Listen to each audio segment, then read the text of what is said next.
MBC 보도로 알려진 이른바 서울대 N번방 사건 주범에게 징역 10년이라는 중형이 내려졌습니다. 법원은 가해자들이 장기간에 걸쳐 피해자의 인격을 말살했다고 질타했는데요. 수년간 수십 명의 피해자들을 불안에 떨게 한 주범 박 씨는 선고를 들으며 몸을 떨고 울었습니다. 유서영 기자입니다. 대학 동문 등을 대상으로 딥페이크 영상물을 만들어 텔레그램으로 유포한 이른바 서울대 N번방 사건. 3년 반 동안 확인된 피해자만 61명, 합성 영상물은 2,000개가 넘습니다. 법원은 주범인 40살 박모 씨에게 검찰이 구형한 징역 10년을 그대로 선고했습니다. 통상 검찰 구형보다 선고 형량이 낮은 걸 감안하면 그만큼 죄가 무겁다고 본 겁니다. 공범인 31살 강모 씨에게는 징역 4년을 선고했습니다.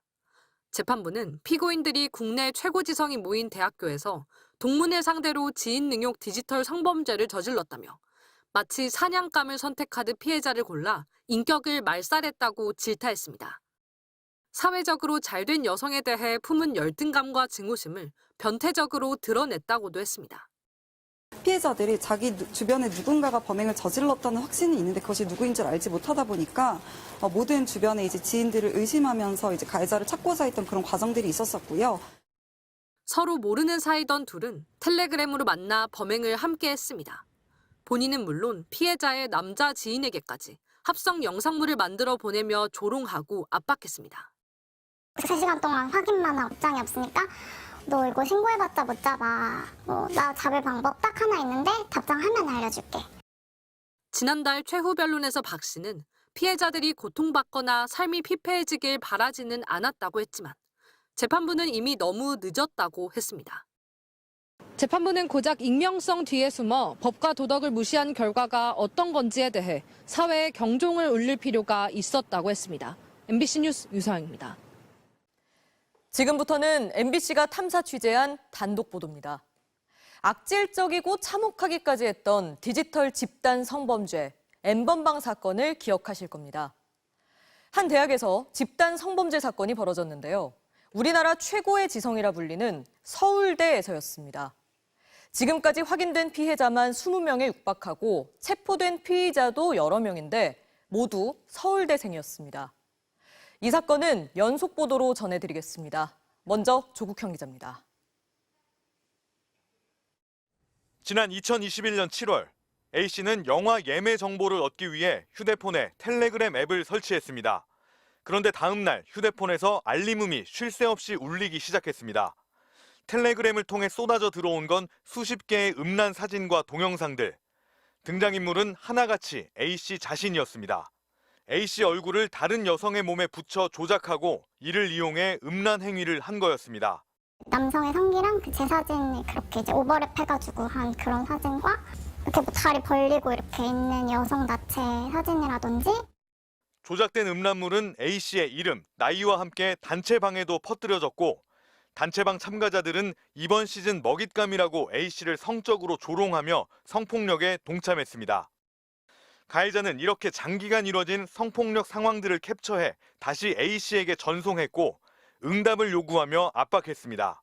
A씨가 경찰서로 달려간 뒤에도 성적인 조롱과 압박은 3시간 넘게 계속됐습니다.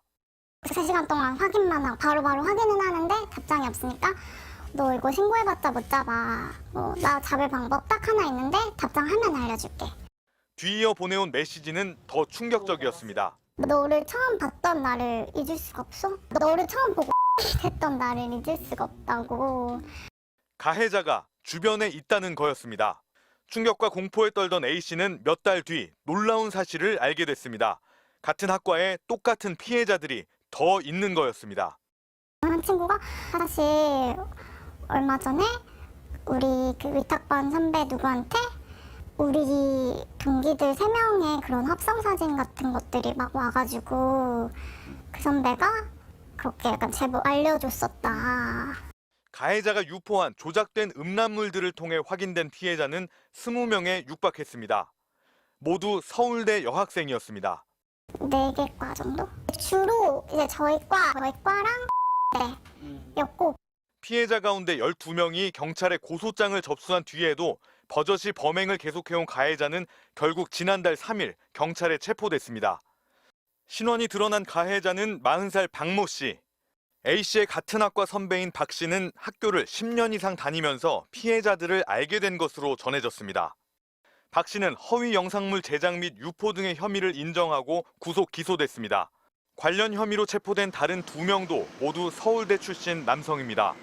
서울경찰청은 공범이 더 있을 것으로 보고 수사를 확대하고 있습니다. MBC 뉴스 조국현입니다.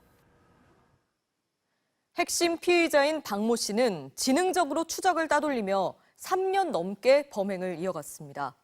검거에 결정적인 역할을 한 건 5년 전 N번방 사건을 세상에 알린 추적단 불꽃이었는데요. 2년간의 끈질긴 추적 끝에 박 씨가 요구한 속옷을 미끼로 붙잡을 수 있었습니다. 이어서 남효정 기자의 단독 보도입니다. 온라인을 이용해 수십 명의 미성년자를 성착취한 N번방 사건을 파헤친 추적단 불꽃의 일원 원은지 씨. 현재 미디어 플랫폼 얼룩소에서 활동 중인 원 씨를 재작년 여름 서울대 피해자들이 찾았습니다. N번방을 취재를 했었으니까 그때 이제 추적하면서 쌓은 그런 노하우나 아니면 알게 된 경찰이나 이런 분들의 좀 도움을 좀 받고 싶다. 관련 자료를 전달받은 원 씨는 추적 끝에 가해자 박 씨의 텔레그램 대화방에 들어가는 데 성공했습니다. 자신은 음란물을 좋아하는 30대 남성이라며 박 씨에게 접근했습니다.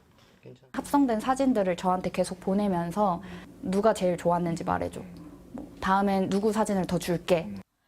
박 씨를 잡기 위해 끈질기게 대화를 이어가길 2년. 신원을 알아내기 위한 어떤 질문도 IP 추적을 위한 각종 기술적인 방법도 박 씨는 모두 피해갔습니다. 원 씨의 협조로 수사 중이던 경찰이 실수로 해당 대화방에 입장한 뒤 박 씨가 모든 상대를 차단하는 일도 벌어졌습니다. 바로 너 누구냐, 뭐 하는 애냐, 어떻게 왔냐. 거기는 정말 프라이빗한 곳이기 때문에 아무나 링크가 없으면 들어갈 수 없는 곳이거든요. 고심 끝에 과거 딱 한 번 대화를 나눴던 별도의 계정으로 접근해 가까스로 박 씨와 다시 연락이 닿았습니다. 하지만 박 씨의 태도는 달라져 있었습니다. 원 씨가 일방적으로 음란물을 받기만 하고 공유를 하지 않는다는 거였습니다. 강력한 뭔가 한 방이 필요해서 제가 그때 이제 미모의 아내를 둔 이제 30대 가장 역할을 하고 있었는데 아내를 주제로 좀 대화를 좀 이어가 보려고. 반응을 보인 박 씨는 다시 조작된 음란물들을 보내오며 가상 아내의 속옷을 요구했습니다. 박 씨가 전달 장소로 지목한 곳은 바로 이곳 서울대 입구역이었습니다. 박 씨는 신분 노출을 우려한 듯 자신이 특정한 장소에 속옷을 두고 가라고 요구했습니다. 그 사람이 우리는 2년 동안 대화하면서 서울대 피해자들을 많이 능욕을 했으니까 의미 있게 서울대 입구역에서 만나자고 먼저 제안을 하더라고요. 원 씨와 경찰은 가해자가 별도의 전달책을 쓸 것을 우려해 2차례에 걸쳐 속옷 전달을 진행하며 신분을 확인했습니다. 그리고 지난달 3일 3번째 전달에서도 같은 사람이 나오자 현장을 덮치면서 수년간 이어져 온 박 씨의 성범죄도 막을 내렸습니다. MBC 뉴스 남효정입니다. 처음 피해가 확인된 뒤 핵심 피의자가 재판에 넘겨지기까지 2년 반이 넘는 시간이 걸렸습니다. 텔레그램은 수사가 어렵다, 수사 단서가 발견되지 않았다. 이런 이유로 경찰과 검찰이 모두 의지를 보이지 않았기 때문인데요. 결국 재판이 열릴 수 있게 만든 건 끝까지 사건을 추적한 피해자들이었습니다. 이어서 이준범 기자의 단독 보도입니다. 피해자 A씨는 자신의 얼굴로 조작된 음란물이 쏟아져 들어오자 곧바로 경찰서로 향했습니다. 경찰서에 있는 와중에도 성적인 조롱과 압박이 계속됐지만 경찰관이 해준 건 고소장 쓰라는 얘기가 전부였습니다. 일단은 다 캡처를 해서 빨리 이걸 작성을 해주시라 이것밖에 없고 당장 제 핸드폰에서 이게 계속 울리고 공격이 계속 오는데도 할 수 있는 게 없는 거예요. 텔레그램이라 수사가 어렵고 지금 당장 해줄 게 없다는 말에 A씨는 고소장만 쓰고 발길을 돌렸습니다. 경찰들은 텔레그램 못 잡는데 뭐 이게 첫마디였고 일단 뭐 해보는 데까지 해보시겠다 이렇게 말씀을 하시고 6개월 뒤 경찰은 피의자를 특정할 수 없어 수사를 중단한다고 통보했습니다. 비슷한 시기 고소를 진행한 또 다른 피해자 역시 같은 결과를 받자 피해자들은 직접 가해자를 찾기로 했습니다. 음란물 합성에 사용된 사진들은 모두 피해자들이 카카오톡 프로필에 썼던 거라는 공통점이 있었습니다. 또 일부 피해자는 사진을 바꿀 때마다 예전 프로필 기록은 지웠다는 점에서 오래전부터 지켜본 사람으로 추정됐습니다. 피해자들이 각자 휴대폰에 저장된 연락처를 모아 추적했더니 딱 한 명이 겹쳤습니다. 피해자들과 서울대를 함께 다닌 남성이었습니다. 저희가 공통으로 알고 있는 사람이 딱 한 명 있는 거예요. 근데 이게 피해자들이 과가 다 다르고 서로 전혀 모르는 사이예요. 근데 우연하게 정말 딱 이 한 사람을 다 아는 거죠. 피해자들이 이 남성을 수사해 줄 것을 경찰에 요청했지만 경찰은 6개월 뒤 혐의 연관성이 있다고 판단할 수사 단서가 발견되지 않았고 포렌식으로도 관련 데이터가 나오지 않았다며 무혐의 처리했습니다. 있는 정보 없는 정보 정황이랑 정황을 다 끌어모아서 이제 갖다 드리는데 그거에 대한 피드백은 전혀 없고. 피해자들은 검찰을 찾았습니다. 서울중앙지검에 이의 신청을 했지만 기각, 다시 고검에 항고를 냈지만 역시 결과는 기각이었습니다. 마지막으로 법원에 이 사건을 재판에 넘겨달라며 재정 신청을 했습니다. 기각되는 비율이 99%가 넘어 인용 가능성이 희박한 상황.